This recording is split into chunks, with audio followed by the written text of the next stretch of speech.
For many of the young folks here, it's almost something that's been forgotten, a forgotten industry.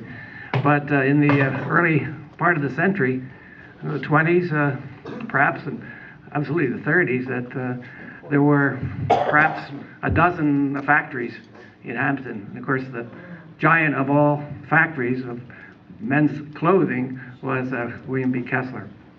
And so tonight that we are fortunate to have with us one who, a classmate of mine, played sports together, wherever you are, and graduated in the class of 1956, and he's much younger than I, and he started in an entry-level position at Kessler, and worked his way up to become one of the leading executives there, managing in the Hammonton plant and then in the Elkton plant as well. Carmen retired from Kessler in 1980 and went to work in the casino industry. And when he retired from the casino industry, he really started his real job. And his real job now that he has become a master painter. And so that he's the only person I know that after a day's work you can find not a drop of paint on his body or his clothes. So anyway, it gives me a great pleasure to introduce our speaker for tonight, Carmen Martino.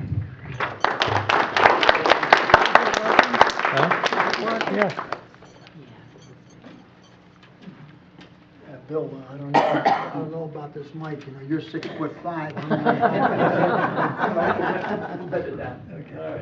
Okay. First, I want to thank everybody for coming this evening, and the Historical Society for inviting me. I want to start out by saying, in 1956, I graduated high school, and in 1955 is when I met William B. Kessler. And my mother and father, they had a roadside market in Mellica Township. And Mr. Kessler used to stop there on his way home on Friday nights and pick up mainly fruits and a few vegetables to take for the weekend. And that's how I got to meet him. So he told me when I got out of high school, he says, don't go looking for a job, I have a job for you. But in the meantime, he passed away in the month of March in 1956. 1955, I'm sorry. And in the month of September of 1956 is when I went to work for him. But I had to deal with Mr. Epstein. Tough guy. Tough guy, but a great guy, and one of the most intelligent people I've ever been associated with. He hired me, believe it or not, to work in the shop as a seam presser. And I don't know if you know what a seam presser is. It's a machine that pulls out, so steam comes out of it. It's an iron, and you work it with your foot to put pressure down, and you open up a seam. And the idea of that was I had to work at that job for maybe 3 or 4 weeks to prove that I really wanted to work. And then I would get the better job. The better job was a hand presser. And that was a 16-pound iron that you picked up, and you pressed the whole garment, the man's suit, after it's completed. And then it's ready to be examined and put a label in it and ship it out to the customer with the pair of pants that come along with it. And I did that job. I went there, I started that job, well, it's like 4 or 5 weeks after I started working for the company. And it was a tough job to learn. A lot of things to do in that job. And you had to be very careful that you didn't damage the coat. God forbid if you damaged the coat, it wouldn't last long. So in 1960, Morton decided he was going to start a small engineering department. And he hired this young man by the name of Paul Korn. And Paul, his main job at the beginning was to go around the factory, and look at people doing their jobs and see what we could do to make the job easier, faster, and save some money on each job. And also, a lot of jobs that were time work jobs, maybe we can make them piecework jobs. And this worked out quite well. Some people resented it at the very beginning, but after a while, they could see what they could make. They come into work feeling good, they can make a nice buck. They worked. And let me tell you something, 99% of the people in our factory were outstanding workers. They knew how to work. They were there for a purpose, and they proved their purpose.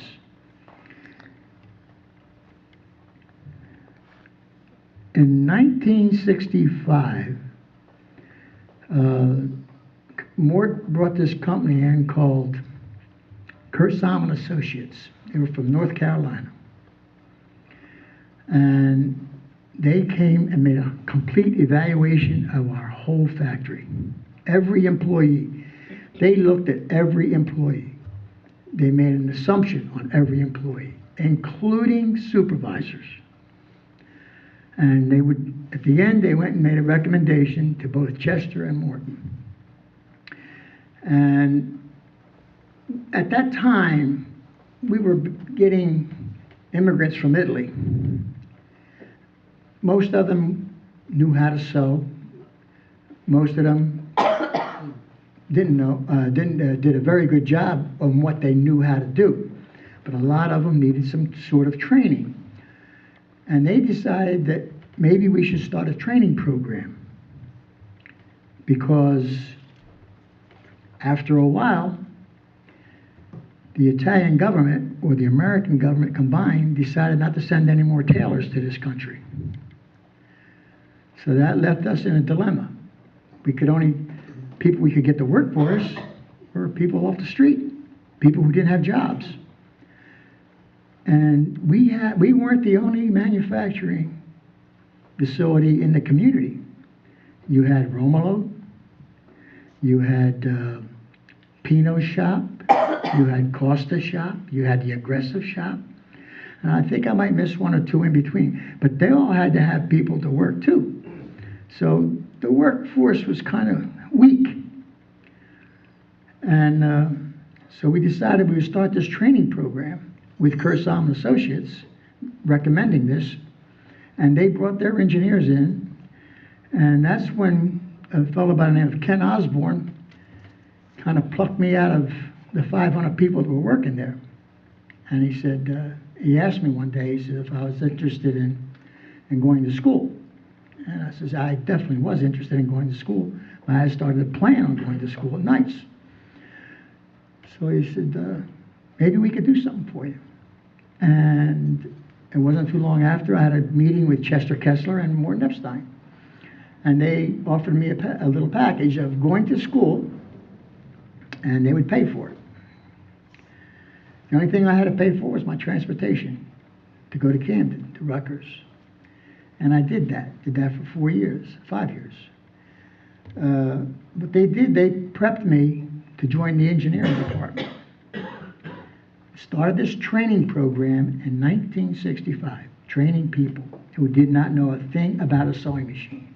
We used to teach them the fundamentals from the beginning to the end, how to wind a bobbin, how to change a needle, and also how to take a needle out of your hand if it got stuck in your finger. And that happened a few times. But when that training program, we were taking people that didn't know how to sew, we taught them how to set sleeves. One of the most difficult jobs on a man's coat is to set a sleeve. And we did all that, making hand sewing, everything. And it was going along pretty good, but one day, I had to go to an arbitration in New York. Morton asked me to go up for him. And I was up there, and after I got done talking to the lawyer about the problem with the employee, I got into an elevator. And the elevator was pretty crowded. So there was this one fellow there, pretty sharp-dressed guy. I asked him, I said, what brings you here in New York today? I says, not a nice day. It was a real cold, windy day. And he says, I had a few things I had to do. He says, I talked to a couple of my friends. He goes, I run an airline. He says, I take care of an airline. He goes, and I'm from Canada.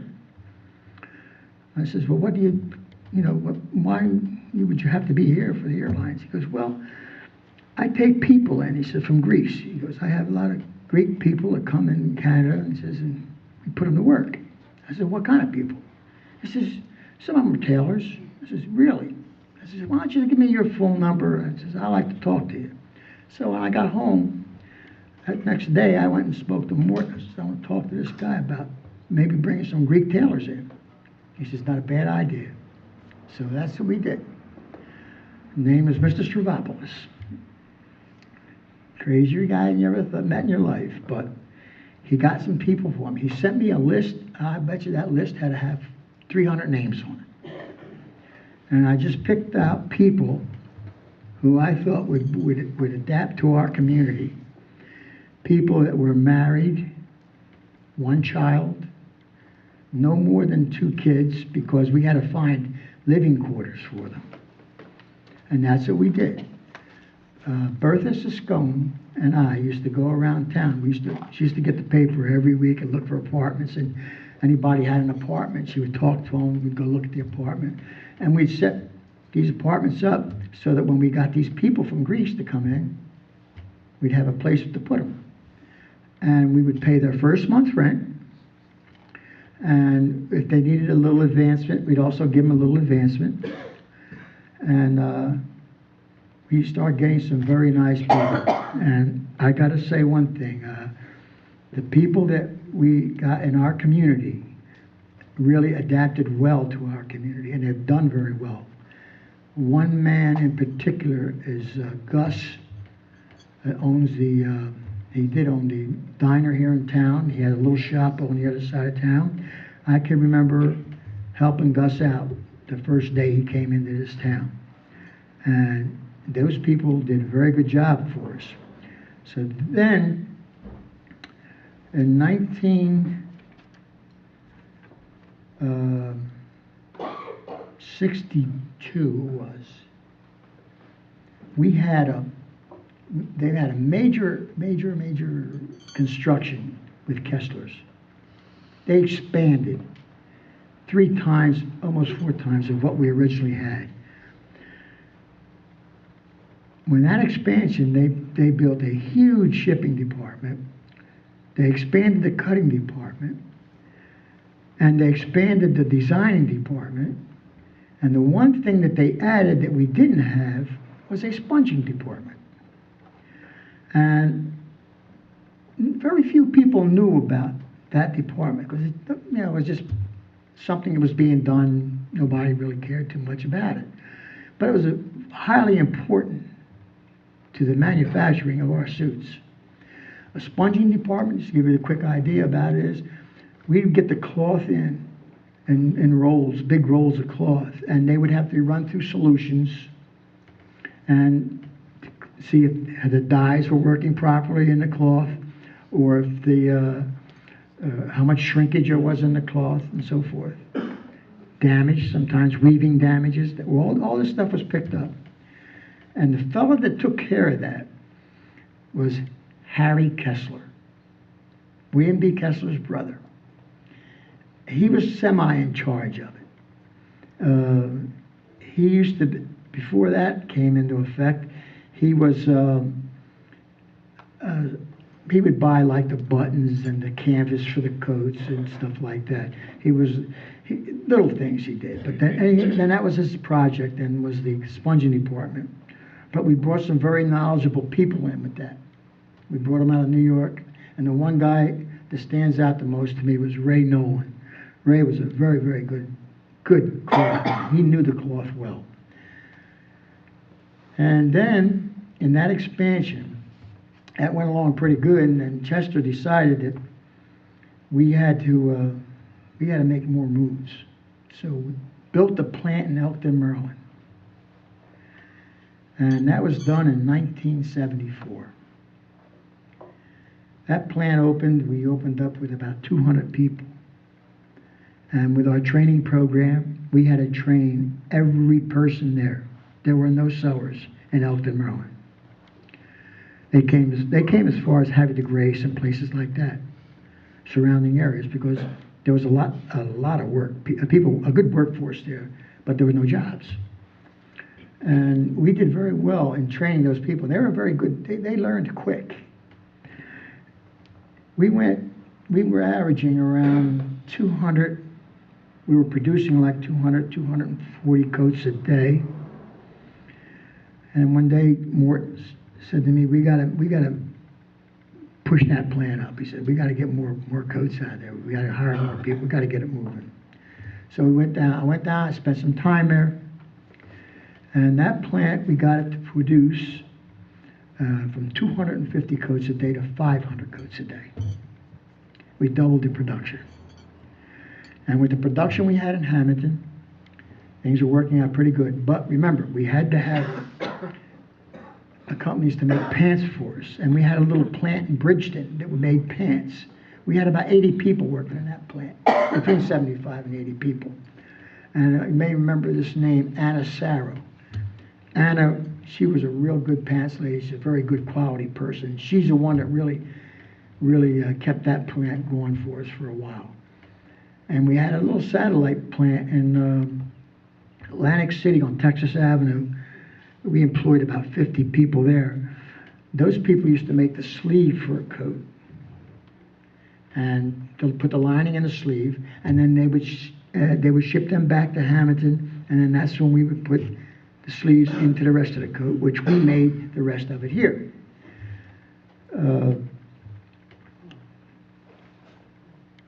Then we also contracted a plant in Scranton to make men's pants for us there. That lasted for quite a while, as our business just kept getting better and better and better. We had in our Hammonton plant, around 1978, I know for a fact, we had close to 500 people working for us.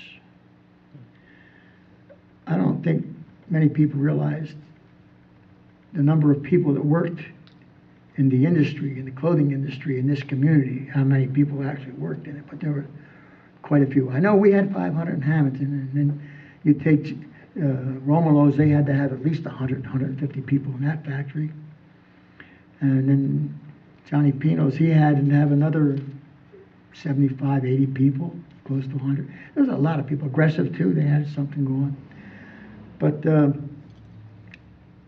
we had a heck of a designing department, too, run by a guy named Richard Noter. And keep in mind, Chester Kessler used to work in New York City. He very seldom came to Hammonton. And the only time he'd come to Hammonton really is if there was a customer problem, because Chester used to handle all the salesmen. That was his entity, all the sales. Morton's entity was the manufacturing. And he would come down often, not that often, but when he did come, people knew there was something wrong. And usually the first place Chester would go was the designing department. And Richard, like I said, he worked very diligent at that job. So many people were involved in our factory that they had key jobs, and they did good jobs. A guy named John Petruzzo, he was our quality man, and he was one heck of a quality man. He knew his business. Even supervisors that we had, a supervisor in a clothing factory, he can get a bad name only because he's a little strict, but you need some of that sometimes, and people did respect, most of the time, they did respect their supervisors. But all in all, Kesslers, they did something for our community that I was part of. And Chester was extremely proud of it. And Morton worked very hard at it too, along with Anna Martino. And it was very close to Chester Kessler. And they were, in my opinion, the two people that were responsible for the William B. Kessler Hospital. And I can remember Morton calling me in his office and saying, look, we're going to start something in this community, and you're going to have to work on it. And that was that I had to go around and talk to every person in our factory and ask them if they could make a little pledge, $1 a week. And believe me, it wasn't easy, but some people gave that $1, some people gave $2. And then the person would say, I can't give you anything. I'd say, well, how about 25 cents? Honest to God. I had people would say, okay, I'll give you 25 cents. And we, at the end, we had something like $40,000 pledged. And that was for the hospital. So people just don't really know how bad people like myself feel when we had to close our hospital. And I know Chester was, when he knew the hospital was in trouble, one day he called me and he was kind of upset. He wasn't feeling well, but he knew, he had heard that the hospital was in trouble. But anyway, that is pretty much what our clothing factory did for us in this community. And I gotta say, it's hard to believe. I was telling Bill that in 1978, our business was around $16 million a year. And what really killed our business was Costa Rica, the foreign markets. They started making clothing much cheaper. And by the way, I forgot to mention this. In 1980, a Hammonton Park sold for $450. So you could just imagine what it would cost today to make that same suit and to sell it. There was a company up until 4 years ago, I think 5 years ago, Hinkie Freeman. They were still making a quality garment, but I think that garment was selling for like $1,200. So you see, we could have never competed with the Costa Ricas. I'll tell you, there was something else too that we had. There was a family in Australia named the Rundle family. That family spent a whole month in our shop just watching, looking, seeing how things were done. And we sold our label, Hammonton Park label, to them. And they started a small manufacturing business there. I don't know how that ever worked out for them. But that was the story of William B. Kessler, Inc. Thank you for Carmen, coming. I have a question. Sure. Two questions, actually. Is that when you were enrolled at Rutgers, was that full-time, part-time? Part-time, though. Okay. Night after work. Okay. Oh, no, after work. All right. And then the second question is that what made the difference between a $500 Hammonton Park suit and a $50 or $100 suit that you could buy in that Cloth time? That was the biggest thing. And then the infrastructure was the next big thing. You know, it's funny you bring that up. I remember having a meeting with Chester one day, and I said, look, Chet, Costa Rica is starting to bring clothing in this country, and we probably have to go to a cheaper garment. And he says, by no means will Hammonton Park ever go cheaper. That's when I knew we were in trouble. So when did Kessler close? And is Chester still living? Chester's passed away since. Chester, they closed that in 2 years, about 1982, 83, around there. Okay. Yeah. And what's happening with the facility now? They sold that to somebody. I don't really know. Mm-hmm. I'll tell you the truth. I think they may have lost that to the bank. Okay. I think they may have. I don't know that for sure. And just for the record, Morton married Chester's sister, Okay. William B. Kessler's daughter. Is he still alive? Morton, as of last year he was. Yes. I don't know if she is. Mr. Gostin. Don't call him Mr. Did you ship all around the world and some famous men wear your products? Yeah, we had some famous guys wear our products. The one guy stands out in my mind was Jerry Ford. I remember going to New York with Mort when they had to go up there and measure him. I just went, he took me for a ride, to tell you the truth. We were fun. By the way, Mort used to fly his own airplane too. Did he? Yes, he did. When we had the Elkton factory, he had him make a little landing strip in the back of that factory so he could land his airplane. I made a few trips with him with that. It only took us 20 minutes from here to get there. I just have one comment. Sure. My father worked for William B. Kessler in the late 30s, and we lived in New York for 4 years, while he worked there. And Mr. Kessler's the one that taught him the cutting, and he was the bandsaw cutter. 3 years for William B. And Kessler. that was, and which Mr. Kessler was that? The William Kessler. What year did they begin in Hammonton? Well, I don't know. It was in the 30s. It had to be in the 30s because my mother worked for William B. Kessler when they first started. So it had to be in the 30s. It was the 30s. 30s? Okay. And do you want to, when the Amalgamated Clothing Workers Union, do you want to cover that, how that happened? And, Well, we were involved with Amalgamated Clothing Workers. right. And they were already involved in 1956 when I was 56. They go back farther than that. What was that? They go back farther than that. My father was a charter Yeah, member. I'm just saying, I can only speak for what Yeah. presence I had of it. I didn't go look into the They used to history go of to that. New York about once a month for meetings. Only the cutters. That's right, the Cutters Union. Only the cutters. The rest of the employees, their main office was in Violent. And the guy that ran that, his name was Joe Levo. Yep. He was a buddy of my father's. And I used to deal with the union, like, They had a hall here in Hammonton, though.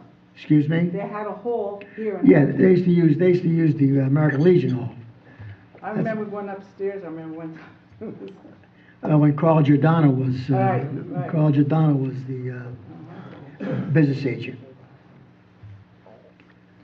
And you can't forget Sam Gervais either. He was a fixture in our factory. Sam was. He was like. Is that Chick's father, or? No, that was Chick's uncle. Okay. Sam was. He was like Charlie Kettles was for Chester. Charlie Kettles was Chester's sheriff. A black guy from New York, and he was a great guy. Chester loved him. Chester would give his right arm for him. He was that kind of guy. But Sam was Morton's guy, except when one day Morton asked me if I had sent Sam out to do something, and I couldn't remember. And I said, no, I don't remember sending him out to something. And he goes, well, I just want you to know, when he comes in, tell him I have to talk to him. I want to know what he was doing at the racetrack. Unfortunately for Sam, he didn't realize that there was a day, Kesslers had some big day going on down there, and Chester and Morton pulled in the parking lot, and there's the Hammonton Park truck with the big man on the side. Those were the funny things in our shop. Did they live in Hammonton? Excuse me? Did they live in Hammonton? At one time, the Kesslers did live in Hammonton. At one time, they did, Chester. They lived on Bellevue Avenue. They lived in, don't quote me for sure, I'm not sure of this, but they lived in the apartment above Dr. Strayfield's office. Carmen? Chester lived at the corner of Packard and Pleasant. How about William B? Packard and Pleasant, Packard and Pleasant. There's a small house there, that was his house. And then later, out of. That was later, No, then later, out of Martino moved into it, but initially that house was for Chester. yes. But I think his first apartment was above, Strayfields. And I remember, reason I say that is because I remember Mrs. Kessler, Chester's mother, one day, I had to pick her up and take her into town, and she pointed that out to me, that was the first place they stayed in the community. Okay. Any other questions? Question, how hot did it get inside that factory? Oh, I got news for you, Bill. When that new addition, when they put the new addition in, air conditioned. Wow. They air conditioned it. But prior to that, it got hot. It got real hot. You could drink a case of beer in a day and it'd be out of you by the time the day was done. I mean, that's how you used to perspire. When you walked out of there, you were a healthy guy. You know? You wouldn't have to go to a spa or anything like that. And then there was the 8 o'clock whistle and the 5 o'clock whistle? 8 o'clock, how about the 12 o'clock? Oh, yeah, Don't there you forget the go. 12 o'clock. We were lucky though. We had a good maintenance crew too. In our factory, we had a real good maintenance crew. And I remember the one guy in particular was Ed Taylor. Ed was in charge of the boilers and all that. And when that air conditioning wasn't working right, let me tell you, Eddie here got a lot of flack. Yeah, because I mean, just riding around, seeing the other factories, just always see the windows open and. Yeah, there was, but we used to have, we went, when I went to work there, when I first went to work, we didn't have that air conditioning. It wasn't until they expanded that they put the air conditioning in. And especially in the shipping department, because the humidity on a suit that was hanging, see, we would make our suits, say, 2 months ahead of schedule, hopefully. And they would be hanging, customer would keep it for the customer. But if those suits hung out in a non-air conditioned area, we'd have to come back and retouch them up because the humidity would make them blow up like, you know, we used to call it blowing up. And keep in mind, one of our biggest guys, one of our biggest buyers, I don't know if they're still in existence, but was Barney's of New York. And if anybody ever went to Barney's store in New York, you would be flabbergasted. I mean, it's just, I mean, one floor after another floor after another floor of suits, clothing, men's clothing. Unbelievable. I remember one other thing too I mentioned tonight was we played around with a label called Ungaro. You ladies would probably remember that name because Ungaro was a designer for ladies. And we come up with Chester was trying to find new things. So he got a deal with this Ungaro guy, and we made some suits by the name of Ungaro. And they were selling a little bit more than what the Hammonton Park suit was selling. But that really, it lasted a while, but it didn't materialize like the Hammonton Park label materialized.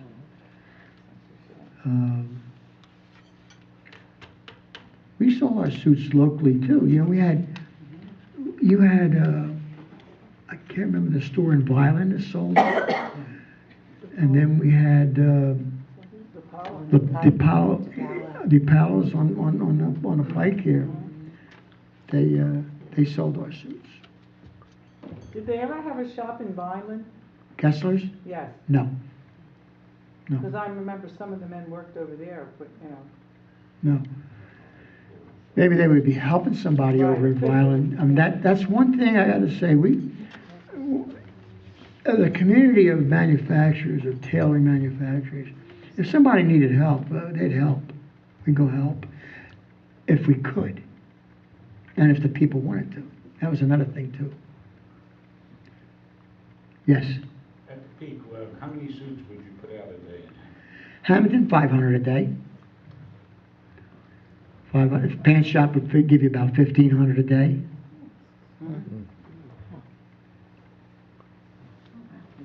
Would it have been possible for Mr. Kessler to have been operating in the early 1920s? Excuse me? Would he have been operating in the early 1920s? I think it was in the late 20s. Late 20s and 30s. Because, like I say, my mom worked for them, so it had to be in the 30s. I know for sure it was in the 30s. My grandmother was 12 years old in 1920, and she told me stories of her leaving school and going to work for Mr. Kessler in 1920, but that's her story. I don't have anything to verify that. Well, I don't know if that's 1920, but I can tell you in the 30s, my mother was 16 years old, and she worked for him. Her and my aunt. Thank you. Back here. Yes, Is sir. there anyone Ma'am. here in this room tonight that worked for Mr. Kessler? Can you tell us a little bit about what it was like back there? Oh, I didn't work there that long. Well, what was it like? Well, I always thought Sam Jabez was the personnel manager when I was there. He But used when to I- carry everything in a shoebox. But when you're right, though. No, you're right, because when I kind of start stepping into the picture, that's when Sam was Stepping out. relieved of that particular. I just remember him going and telling me, call this lady and tell her to come in as a hand sewer. Uh-huh. And I called her and the boy answered, he said, oh, well, my mother's been working there 4 years. A lot of things like that. He may have gotten his numbers crossed up, you know. I remember meeting Skinny DAmato there. Yes, yes. Yes, Skinny was, he was very friendly with Morton Epstein. Yeah. Yeah. Morton scared me. I tell you, Mort scared a lot of people, but I got to tell you guys something. He was a very, very intelligent guy. Do a lot of door slamming. Yeah, but he was intelligent. He had a soft side on him. Trust me, he did have a soft side. I know he had a soft side for me. Let's put it that way, and a lot of people too. But he and they divorced, right? Yeah. Morton and his wife. Yes, yes. But that didn't make him a bad I guy. didn't say that, did I? I met her later.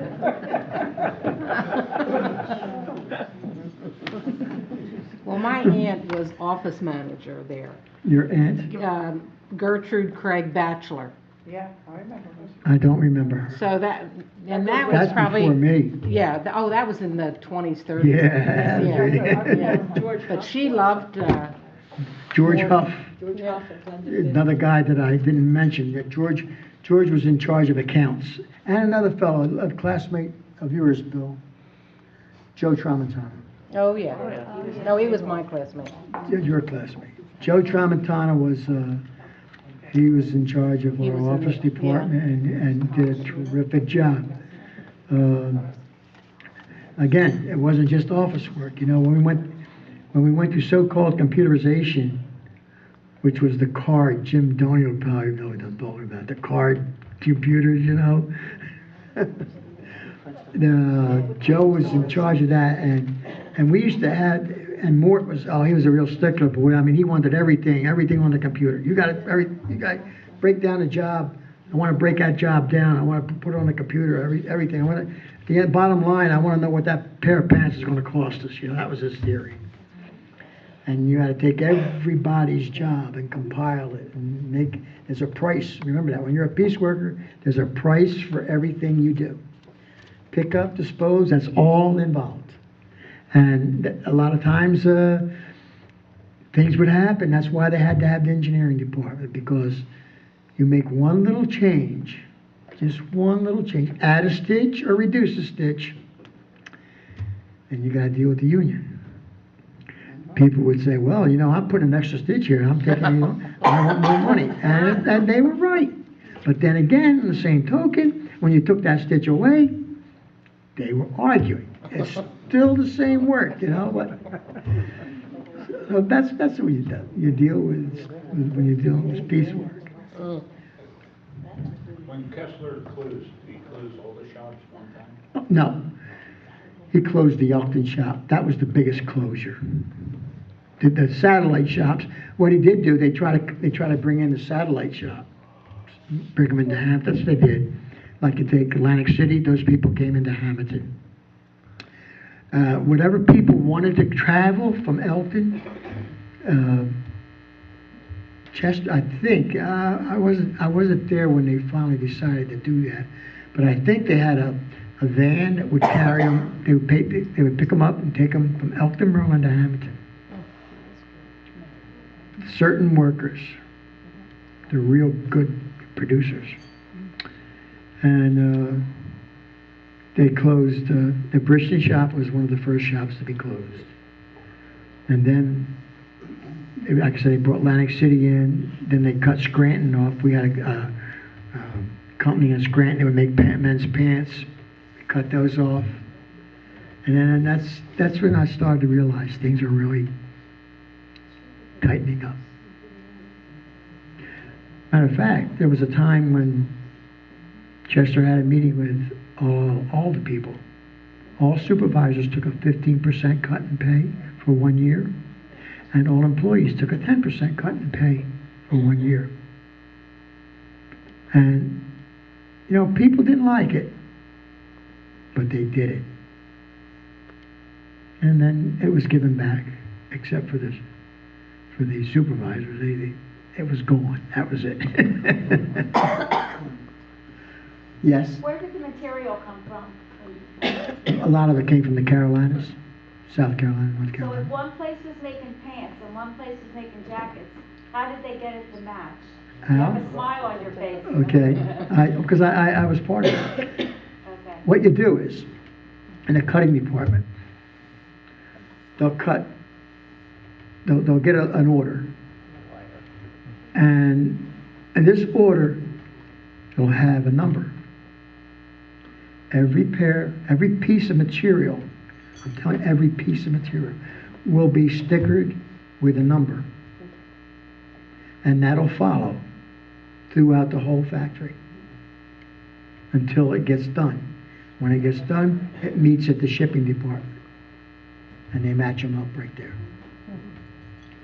When I say every piece, this suit that I have on, this little piece of material that goes right across the top, and the pocket that goes inside of it, that had a sticker with a number to go with the rest of this coat. Same sleeves, a whole 9 yards. Everything has a number. And then you'd pay somebody, when the coat was done, to pick off those stickers. Another thing too that we did when they had the expansion, I forgot to mention this also. We had our own cleaning department. We had our own machine. Every garment, every suit, every jacket, not pants, just jackets, would be put into this, like you could send them to the cleaners. We had the same setup right here in Hammonton. And every coat had to be done that way. Why And not the then- pants? Pants, for some reason or other, they just never felt that it was needed, but they wanted. See, when I did on a coat, you would learn some things about the material with the coat too. Mm-hmm. And plus, there's the possibilities of getting oil, dirt Okay. from the machine. The chances are more on the coat side than were on the pants side. Less operations on the pants. I could tell you, I don't remember the operations, but the number of operations, you'd be astonished. I don't remember that. It was 80-some, I think, on You the mean man's putting the whole coat. thing together? 80 different operations. Wow. I'm not sure of that, though. Any other questions? Anybody? Thank you, Carmen. Garfield. Again, I want to thank you for coming. Garfield's got a question.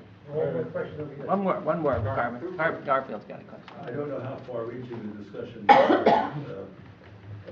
I noticed most of the discussion had to do with Hammonton Park, but, Carmen, do you know how, at the height of the clothing industry in Hammonton, how many clothing shops were there in Hammonton, and how many employees were involved in all these enterprises? Gosh, I could speculate and guess. You take a Pino shop, they'd have about 80 people. Aggressive, I would say maybe they had about 35 people. My father had 100 at the end. I was just going to say, Costa's shop, they'd have about 100. Romolo, he had to have about 150. And let me see what other shop was there. Continentia, wasn't it? Yeah, I forgot that little shop over on Messina Avenue. Yeah, yeah, he had about 20 people. Yeah, So I guess probably you pushed 1,000. I would say an easy 1,000. So you figure that out. Our population was what, 12,000 then, 10,000. So 10% of your population was working in a clothing shop. Any other questions for Carmen? No, thank you very much, Carmen. Hey, you're welcome. Thanks, Carmen.